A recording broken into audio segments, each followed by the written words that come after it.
LTTE அமைப்புடைய முக்கிய தலைவர்களுள் ஒருவராக இருந்தவர் இன்று இலங்கையின் மீள்குடியேற்றத்துறை பிரதி அமைச்சர் கர்னல் கருணா அவர்கள் நம்முடைய இருக்கிறார். திரு கருணாமன் நம்முடைய இருக்கிறார். அவரிடம் கேட்க சில புதிய கேள்விகள் இருக்கின்றன, பல பழைய விவகாரங்கள் பற்றிய புதிய கேள்விகளும் இருக்கின்றன. அவற்றையெல்லாம் அவரிடமே கேட்க இருக்கின்றோம். 2009 இறுதிப் போர் பற்றிய பல்வேறு குற்றச்சாட்டுகள், மனித உரிமை மீறல்கள் குற்றச்சாட்டுகள், புதிய ஆவணங்கள் இவையெல்லாம் வந்திருக்க பல நாடுகள் இந்த காமன்வெல்த் மாநாட்டை புறக்கணிக்க வேண்டும் என்ற கோரிக்கையெல்லாம் எழ இன்று இந்த மாநாடு நடக்கிறது. மன்மோகன் சிங் கலந்து கொள்ளவில்லை, கனடா பிரதமர் கலந்து கொள்ளவில்லை. இதை தாண்டி மேலும் சில நாடுகளை சேர்ந்த அதனது அரசாங்க தலைவர்கள் பங்கு கொள்ளவில்லை. ஒரு தர்ம சங்கடமான சூழ்நிலையில் தான் இந்த மாநாட்டை இலங்கை நடத்தி கொண்டிருக்கிறது புரிஞ்சுக்கலாமா? இல்லை, இதை ஒரு தர்ம சங்கடமான நிலை என்று உண்மையிலே கூற முடியாது. பொதுவாக இந்த பொதுநிலை நாடுகளின் கூட்டம் வெற்றி அளித்திருக்கின்றது என்றுதான் கூற வேண்டும். என்றால் கிட்டத்தட்ட 32க்கும் மேற்பட்ட நாடுகள் இதில் கலந்து கொண்டிருக்கின்றது.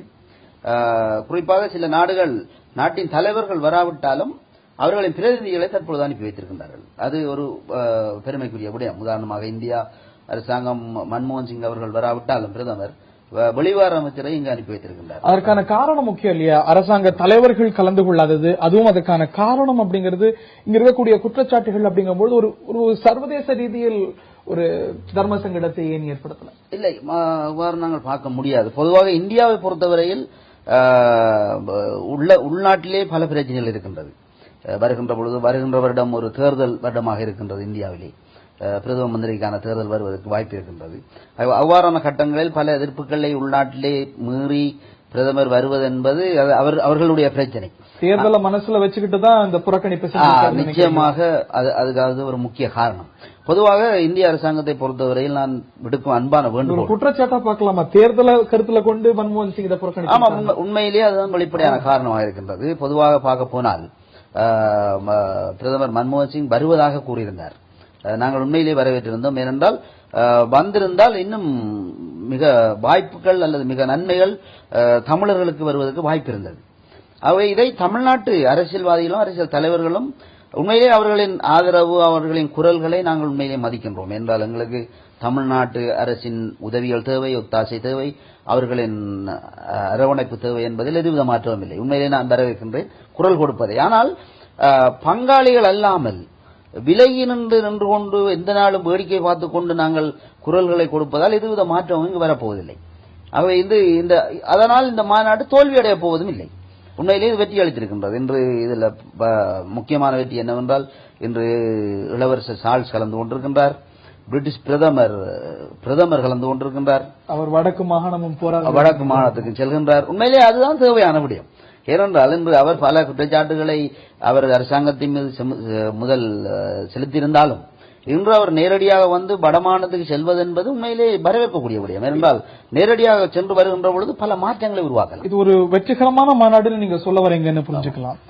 இந்த நிலையில இப்ப பல புதிய ஆதாரங்கள் வந்திருக்கின்றன. போர்ல சரணடைந்தவர்கள் இவர்கள் எல்லாம் மனித உரிமை மீறல்களுக்கு உட்படுத்தப்பட்டார்கள், போர் கைதிகள் துன்புறுத்தப்பட்டார்கள், கொல்லப்பட்டார்கள்.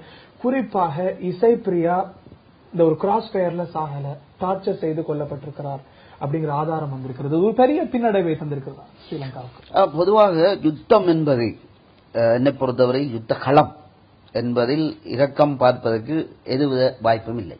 அது இலங்கையில் நடந்த யுத்தமாக இருக்கலாம், அல்லது ஆப்கானிஸ்தானில் நடந்த யுத்தமாக இருக்கலாம், பார்க்கக்கூடாது அல்லது இல்ல பார்க்கக்கூடாது என்றல்ல. அந்த இறுதிக்கட்ட யுத்தங்களில் அவ்வாறு பேணுவதற்கான வாய்ப்புகள் குறைவுதான் இருந்தாலும். ஏனென்றால் யுத்த களத்தின் உக்கிரங்களை, அதாவது தீவிரங்களை பொறுத்துத்தான் அங்கு நடவடிக்கைகள் இடம்பெறுவது வளமை. இது இந்திய அரசாங்கத்துடன் யுத்தம் செய்த பொழுதும் சரி, அல்லது இந்தியா பாகிஸ்தான் சைனா யுத்தம் நடந்த பொழுதும் சரி, எங்கு பார்த்தாலும் இது ஒரு வளமையான விடயம். ஆகவே இதுல ஒரு திறமையான விடயம் இருக்கின்றது என்னவென்றால், அந்த இறுதிக்கட்ட யுத்தத்தில் நடந்த படுகொலைகளை தவிர்ப்பதற்கான வாய்ப்பு கூடுதலாக இருந்தது.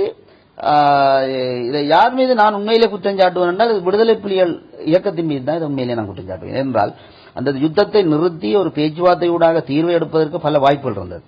அவை இந்த மக்களின் அழிவை தவிர்த்திருக்கலாம்.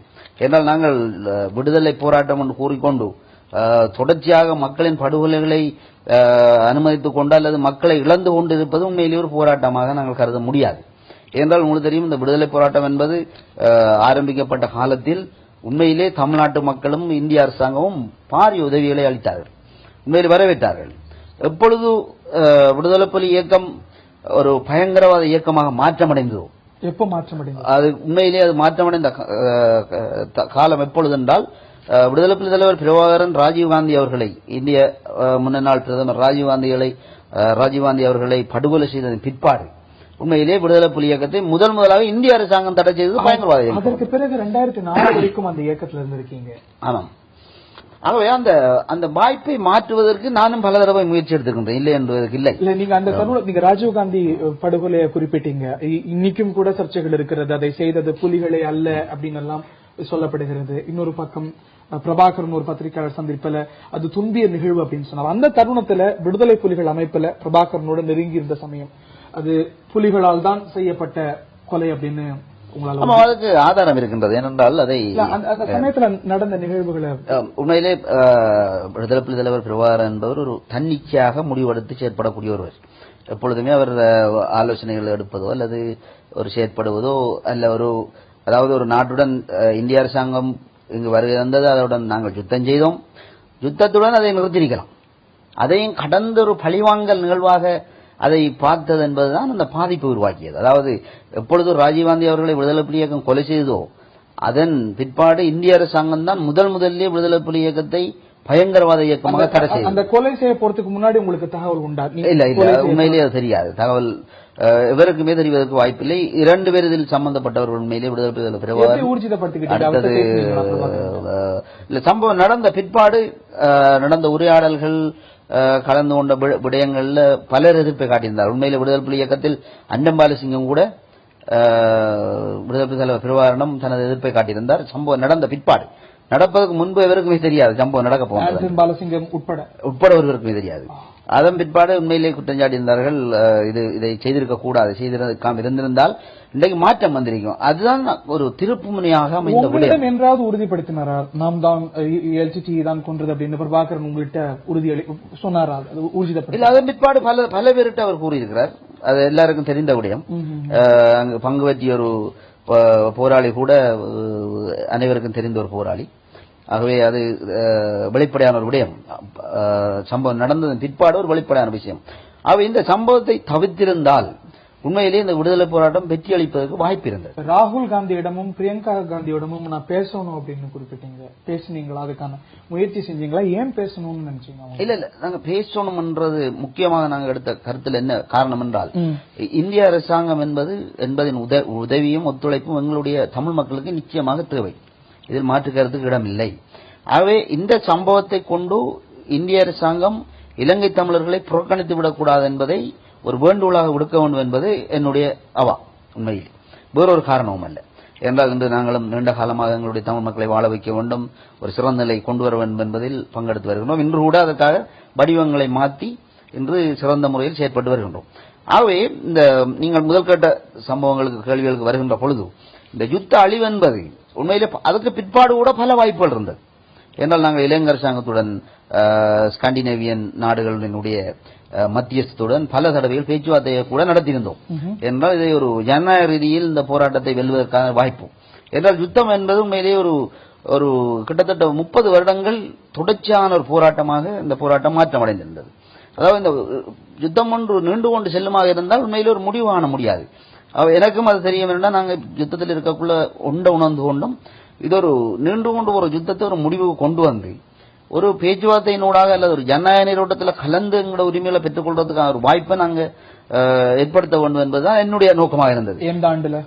கிட்டத்தட்ட 2004ஆம் ஆண்டு பேச்சுவார்த்தை நடக்கின்ற பொழுது, 2003 2004ஆம் ஆண்டு நடக்கின்ற பொழுது தொடர்ந்து நான் தெளிவாக்கினேன் விடுதலை புலி தலைவர் பிரபாகரனுக்கு. ஏனென்றால் எப்பொழுது செப்டம்பர் 11 உங்களுக்கு தெரியும், அதுல ஒசாமா பின் லாடன் அந்த அமெரிக்க 2 மாடி கட்டிட தொகுதியை தாக்கிய பொழுது உலகம் ஒரு ஒப்பந்தத்தில் கைச்சாத்திட்டது, எங்கு விடுதலை போராட்டம் இருந்தாலும் அல்லது எங்கு பயங்கரவாத போராட்டம் இருந்தாலும் அதை உலகமே சேர்ந்து அடக்க வேண்டும் என்கின்ற ஒரு ஒப்பந்தத்தை கொண்டு வந்தாங்க. அது பிற்பாடுதான் பல நடவடிக்கைகள் நடந்தது. அவை அதற்குள்ள நாங்க சிக்குண்டு அழிந்து விடக்கூடாது என்பதற்காக நான் பல தடவை விடுதலை புலி தலைவர் பிரபாகரன் அவர்களிடம் ஒரு வேண்டுகோளை விடுத்தேன்.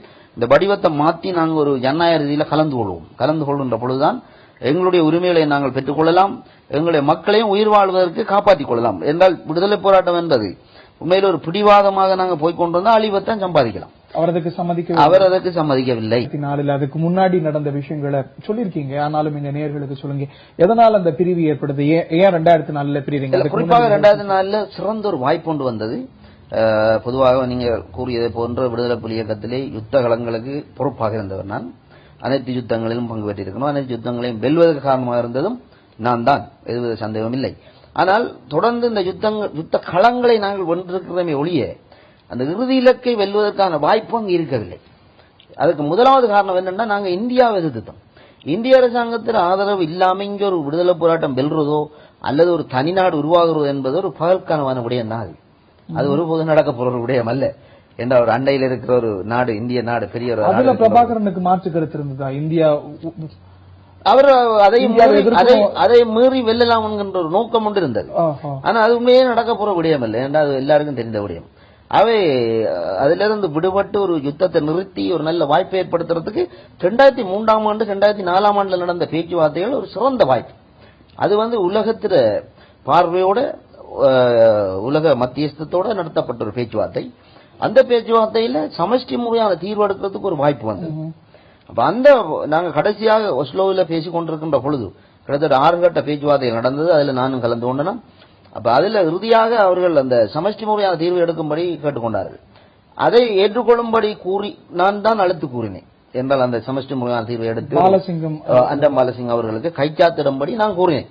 எனது அபிப்பிராயத்தை நான் கூறினேன். அன்று அண்டம் பாலசிங் அவர்களும் தற்பொழுது எங்களுடைய வெளிவார அமைச்சர் GL பீரிஸ் அவர்களும் அதில் கைச்சாத்திட்டார். ஒருங்கிணைந்த ஸ்ரீலங்காவுக்கு உட்பட்டு ஒரு சமஷ்டி முறையான ஒரு ஃபெடரல் சொல்யூஷன் என்று சொல்லி கைச்சாத்திட்டம். ஆனால் அதை விடுதலை புலிகளை ஏற்றுக்கொள்ள பாலசிங்கம் ஏற்றுக்கொண்டு கையெழுத்து வைக்கிறார். அப்புறம் என்ன? அப்ப அதுதான் அந்த விடுதலை புலி இயக்கத்திலிருந்து நான் பிரிவதற்கு இருந்த ஒரு முக்கியமான. எப்படி பிரிவீங்க? நீங்க கையெழுத்து போட்டுட்டீங்க. கையெழுத்து போட வைத்த காரணத்தால அப்ப அனைவரும் அதுல கைச்சாத்திட்டது உண்மையிலே விடுதலை புலி தலைவருக்கு தெரியாது. உண்மையான விடயம் அது. அந்த ஆஸ்லோ ஸ்டேட்மெண்ட் அவரை கேட்காம அவரை கேட்காம இல்ல, இன்சல்ட் பண்ணினல்ல. அவர் அந்த பேச்சுவார்த்தையில் நடக்கிற அனைத்து விடயங்களுக்கும் அண்டம் பாலசிங் அவர்களை பொறுப்பாக விடுத்திருந்தார். அதாவது சீஃப் நிகோசியேட்டர், அவர் முடிவெடுக்கலாம். அப்ப அதுல அவர்கள் ஒரு முறை நாங்க பேச்சுவார்த்தைக்கு போய் எதுவித வெற்றியும் இல்லாம போறதும் பாரதமாக இருப்பதை விட அப்ப அதுல இறுதி தீர்மானம் அல்ல.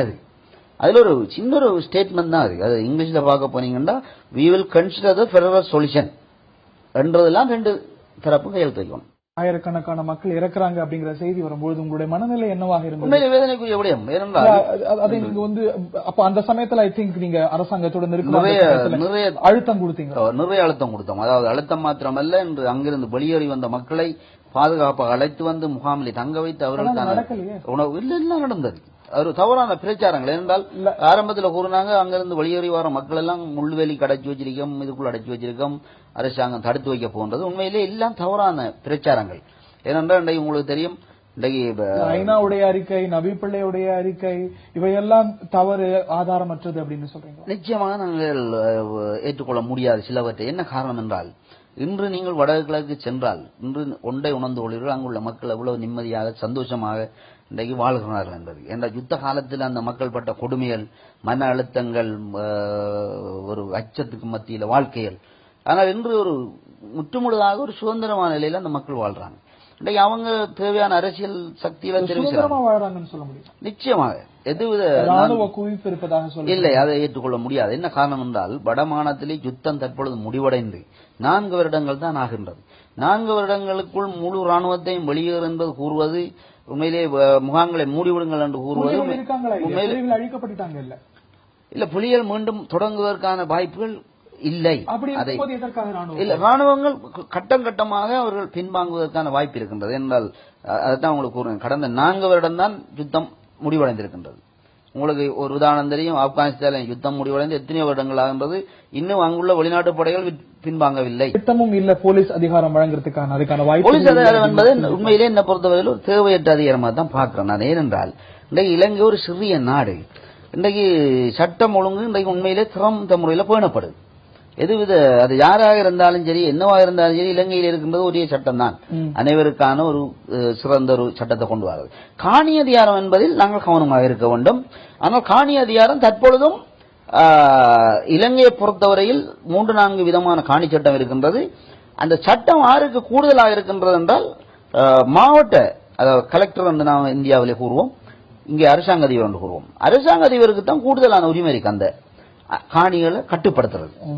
அது மாநசபைக்குள்ள உதாரணத்துக்கு 5 மாவட்டங்கள் வடமாநசபையில் வருகின்றது என்றால் அந்த மாவட்ட அரசாங்க அதிபருக்கு கீழான அந்த நிலத்தை கட்டுப்படுத்துற அதிகாரம் இருக்கு. அதை கட்டுப்படுத்துற அதிகாரம் முதலமைச்சருக்கு இருக்கு. யுத்த குற்றச்சாட்டு என்பது ஒரு போர்க்குற்றத்தை நாங்கள் விசாரிப்பதற்கு வெளிக்கிட்டால் அல்ல முற்பட்டால் பழைய எங்களுடைய காயங்களை கிண்டி விடுவது போல ஆகிவிடும். அப்ப ஒரு விசாரணை இருக்கக்கூடாது அப்படின்னு இல்ல, விசாரணை இருக்கக்கூடாது இல்ல. உண்மையிலே இங்கு கற்றுக்கொண்டதின் பாடங்கள் நல்லிணக்க சார்பாக LLRC என்று சொல்லி உண்மையில ஒரு அமைப்பை நாங்கள் ஏற்படுத்தியிருக்கின்றோம். இன்று சுயாதீனமான விசாரணைகள் அனைத்து மக்களிடம் அனைத்து தரப்பினரும் ஏற்படுத்தப்பட்டிருக்கிறது. எவ்வளவு தண்டனைகள் வழங்கப்பட்டிருக்கின்றன? இல்ல, தண்டனைகள் வழங்குவதற்கான தண்டனைகள் வழங்கப்பட்ட என்று கூற முடியாது. தற்பொழுதுதான் அதன் ஆரம்ப கட்டங்கள் அதன் விசாரணைகள் நடந்து கொண்டிருக்கின்றது. அதைத்தான் நான் கூறுகின்ற என்னவென்றால் இந்த போர்க்குற்றம் என்று விசாரித்து தண்டனை வழங்குவதில் உண்மையிலே நாங்கள் வெற்றி கண்டுவிட முடியாது. என்னை பொறுத்தவரை வாய்ப்பில்லை. ஏனென்றால் ஒரு பழைய விடயத்தை மீண்டும் கிண்டி மீண்டும் ஒரு இனங்களுக்கிடையே ஒரு குருத உணர்வுகளை வளர்ப்பதால் இது மீண்டும் மாற்றமடையும் என்று கூற முடியாது. ஏனென்றால் அண்மையில் நான் சவுத் ஆப்பிரிக்கா அரசாங்கத்துக்கு ஒரு அரசியல் ஆய்வுக்காக நாங்கள் சென்றிருந்தோம். அங்கு சென்று உண்மையிலே அவர்களின் விடயங்களை பார்த்த பொழுது அவர்கள் தற்பொழுது கூட அந்த விசாரணையை மேற்கொண்டு கொண்டிருக்கின்றார்கள். அப்ப நான் கேட்டேன், நீங்கள் இன்னும் இதுக்கு ஒரு தண்டனை வழங்கவில்லை, இது பண்ணவில்லை, கிட்டத்தட்ட 12,000 பேர் இன்னும் மிஸ்ஸிங்ல இருக்குன்னு சொல்லுகிறேன். அவங்க சொன்னாங்க, என்னண்டா இதுல தண்டனையை வழங்கி மீண்டும் குருதத்தை வளர்க்கிறது என்பது நோக்கம் அல்ல, உண்மையிலே அவர்கள் மடிந்திருக்கின்றார்களா அல்லது என்ன நடந்திருக்கின்றது என்பதை அவர்களின் உறவுகள் சர்வதேச விதிகள் இருக்கே. போர்க்குற்றம் என்றால் தண்டனை, போர்ல இந்த விதிமுறைகள் தான் செய்யணும். அது மீறப்படும் பொழுது அதுக்கான தண்டனை இருக்கக்கூடாது. இல்ல, அது மீறப்பட்டதாக கூறுவது என்பது உண்மையிலே என்னை பொறுத்தவரையில் படுகொலைகள் நடந்தது. அதாவது யுத்த களம் என்பது உண்மையிலே 2 தரப்பிலையும் யுத்தம் என்பது ஒரு இருதரப்பில் நடந்த விடயம். விடுதலை புலிகளால் பாரிய கொடுமைகள் மேற்கொள்ளப்பட்டிருக்கின்றது. அதே போன்று யுத்த களத்திலே தமிழ் மக்கள் நசிந்து மடிந்திருக்கின்றார்கள். உண்மையிலே இது ஒரு நடந்த விடயம், நடக்காத விடயம் என்று நாங்கள் உண்மையிலே கூற முடியாது. அண்மையில கூட ஜனாதிபதி மஹிந்த ராஜபக்ச அவர்கள் வெளிப்படையாக கூறியிருந்தார், 6வது வயலன்ஸ்ல ஈடுபட்டு அது எல்லாருக்கும் ஒரே தண்டனை, அதை நாங்கள் விசாரித்து தண்டனை வழங்குவோம். அதை மறுப்பதற்கு இல்லை. எவரும் இங்கு திட்டமிட்டு தமிழரை அழிக்க வேண்டும் அல்ல திட்டமிட்டு சிங்கள மக்களை அழிக்க வேண்டும் என்று இந்த யுத்தம் நடக்கவில்லை. அவை இறுதிக்கட்ட யுத்தம் என்பது பல வாய்ப்புகள் அளிக்கப்பட்டது அல்லது சரணடைவதற்கான பல வாய்ப்புகள் இருந்தது.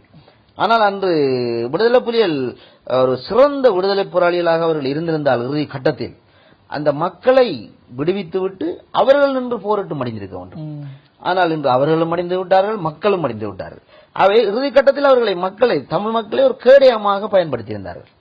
யுத்த களத்திலே ஒரு புத்திசாலியமாக செயற்படாத காரணத்தினால் இன்று உண்மையிலே ஒரு விடுதலை போராளிகளாக இருந்திருந்தால் சரி தாங்கள் மடிய போகணும் என்பது தெரிந்த விடயம். அவை தமிழ் மக்களை நாங்கள் வெளியேற்றிவிட்டு தாங்கள் இறுதி கட்டத்திலிருந்து மடிந்திருந்தால் இன்று உலகத்தில் வரலாற்றில் எழுதப்படுறதாக மாற்றம் அடைந்திருப்பாங்க. 22 ஆண்டுகள் பிரபாகரனோடு இருந்திருக்கீங்க.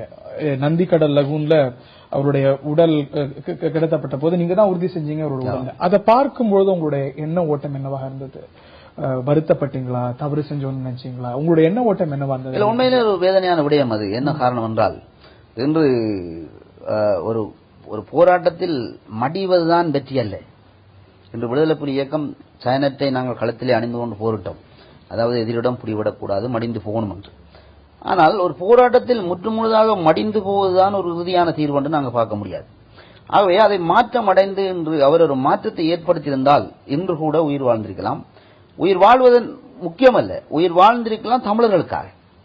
அதை வாழ சேர்த்துக்கான முயற்சிகள் நீங்க அதுதான் கூடுதலாக நாங்கள் எடுத்தோம். ஆனால் அது வெற்றி அளிக்கல. உண்மையிலே அதைத்தான் நான் இன்றைக்கும் உலகத்துக்கு நான் கூறக்கூடிய ஒரு விடயம் என்றால் உண்மையிலே நாங்கள் அதுக்காகத்தான் இன்று நாங்கள் ஒரு அரசாங்கத்திலே ஒரு பங்காளியாக இருந்து கொண்டு இந்த தமிழர்களுக்கான சேவைகளை இன்று ஆற்றுவதன் காரணம் என்னவென்றால் இந்த தமிழர்களை இங்கு தனித்து விட முடியாது.